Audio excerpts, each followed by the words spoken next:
Good morning, students. Today we are going to learn the third chapter, civics of class 8, that is our parliament and the Indian government. And in this chapter, today we are going to discuss about the two types of government, that is the parliamentary form of government and the presidential form of government. Then we are going to discuss about the parliament. In parliament, we will see what is the need for the parliament for the government. And in the parliament, we have again two houses. One is the upper house and one is the lower house. That is, we call it as the Rajya Sabha and Lok Sabha. And we will also see in the Rajya Sabha and Lok Sabha its composition. The composition of both the houses, Rajya Sabha and Lok Sabha, and we will see what are the qualifications necessary to become the member of Rajya Sabha as well as Lok Sabha. Then we will discuss about, we will see what are the election procedures, how election commission plays an important role in the election procedure to elect the members and send them in the election process of both the houses. Then we will see the tenure of both the houses. Then we will see who is the presiding officer. Then the term of both the houses.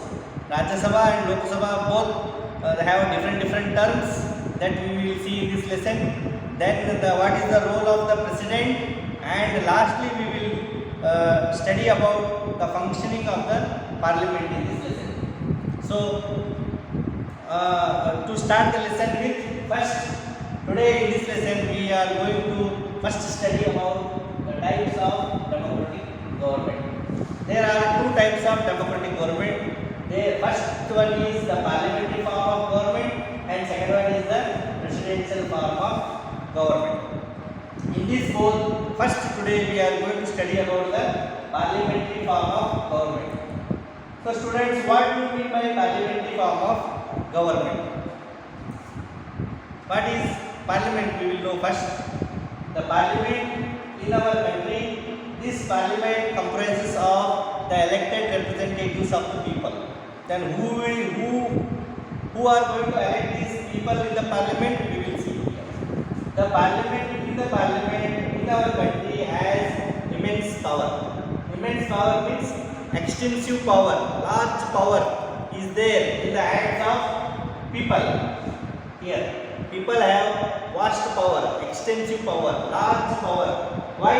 Because the people who are sitting in the parliament, they are the elected representatives of the people. People will elect them through they cast their vote, they elect them and they send them to the parliament. Therefore, in the parliamentary form of government, people are having immense power is vested in the hands of the people.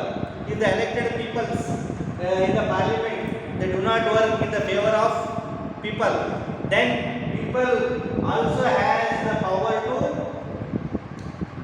dissolve them. Therefore, people have immense power. In our country where we have parliament, in the parliamentary form of government, in this system, who is the supreme? The prime minister is the real head of the government. I repeat once again. In the parliamentary form of government, the prime minister is the real head of the government, and he or she is the leader of the majority party. Majority party is the parliament. Then what that prime minister will do? Who is the leader of the majority party? What they will do? The prime minister chooses the ministers from among the party to form the council of ministers. After winning over the elections, prime minister is chosen. What prime minister will do? He again chooses the ministers from among the party to form the council of ministers. Prime minister is there. Again, he is to him subordinate council of ministers will be there. After choosing the council of ministers, prime minister will decide which portfolio has to be given to which minister according to the best of their capabilities and capacities. And further we will see the president is the nominal head of the state. As I said you, here prime minister is the real head, the president is the nominal head of the state. Nominal means what? For namesake, he is the head, but he don't have that much power as the prime minister. Prime minister has the full power, supreme power, because he is the real head of the state. Here the president is the nominal head of the state. In the parliamentary form of government, we have seen parliament is the supreme and it represents the people. The legislature in the center is also called as the parliament or the Sadan. And here in the Sadan, there is a proper coordination between legislature and the executive. The parliament has full control over the government. Here, in the parliamentary form of government, parliament has full control over the government. Here, parliament has full control over the government. It can control the government. Parliament can ask the government. It has full control over the government in the parliamentary form of government. If the prime minister loses the majority in the parliament, the government has to resign. Here one more important point, that if the prime minister in the parliament loses majority, here prime minister, yes, as I said you, the prime minister is the real head of the parliament, and if the prime minister loses the majority in the parliament, then the government has to resign. The prime minister is from the winning party. The majority seats here. I will give you one example. There are total 545 MP seats, and out of this, the minimum majority is 272 and more. There are total 545 MP seats, and they have to win minimum 272 or more seats. If a party will lose 1 or 2 seats, you say here if the party loses 2 seats, minus 2 seats, and it becomes 270, then the majority will decrease. Here majority decreases, and the prime minister has to resign, and the prime minister has to resign, and again the people have, and again all the leaders of all the party, they have to go in front of the people, and they have to cast their vote for all the MPs. Then coming to the legislature, executive,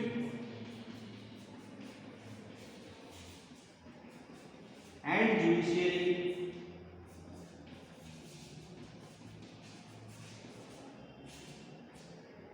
These are the 3 important organs of the government, as I said you. But legislature, what does exactly legislature comprises of? Legislature comprises of all the MPs of the majority party who has won in the election, and legislature also comprises of the opposition party leaders. They both together form a legislature in the parliament. Even the opposition party also will be sitting in a legislature, and they are having full right to ask questions to the government, to the ruling party, and it is the duty of the ruling party it is answerable to the opposition leader also. Then what is the duty of executive? As I said you, the party which is winning the majority they will choose prime minister, and he is having the real powers in his hands. He is the main executive power. The prime minister who is in the ruling party is the main executive, is having the main executive powers, and executive is a branch of government. It is exercising authority. The executive executes and enforces the laws, whereas judiciary keeps an eye on both legislature and executive. whether they are functioning properly or no. Even judiciary is also called as the watchdog of the parliament. And the role of judiciary is to interpret the laws, and judiciary should be impartial. It should not be partial to anyone, and judiciary should not be controlled in the hands of any people. Judiciary should be independent and impartial. This is about the parliamentary form of government. Therefore, there is a proper coordination between executive and legislature in the parliament, because of all three these organs, they function properly. Therefore, there is a proper coordination between legislature and executive in the parliament. Now, next we will discuss about presidential form of government. Students, now we will discuss about the presidential form of government. As the name itself indicates that presidential form of government, here president is the head of the state. One of the best example of presidential form of government is the USA, or we can tell United States of America is the best example of presidential form of government, because in this system of government, the president is both the real head and nominal head.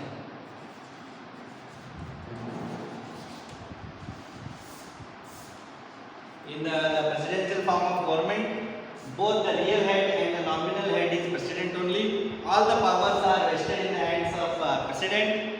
Therefore, he is having the supreme power. Here, parliament will not encroach, or parliament will not control the president, as all the powers are vested in his hands. As president holds the power, he holds the account for the policies and actions, not the parliament. Here, in the presidential form of government,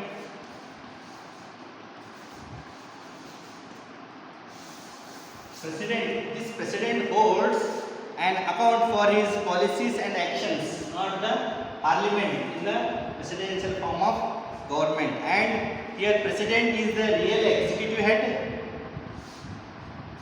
President is the real executive head, and he plays an important role in controlling the government, not the parliament. President plays an important role in controlling the government.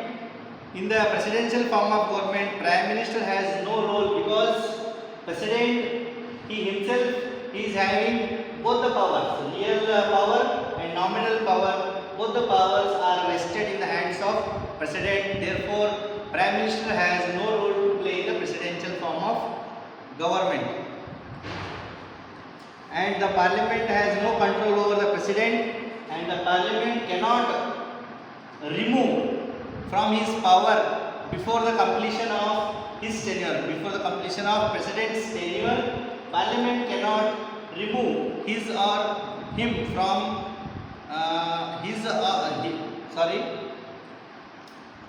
the parliament cannot remove his or her from the power very easily before the completion of his or her tenure.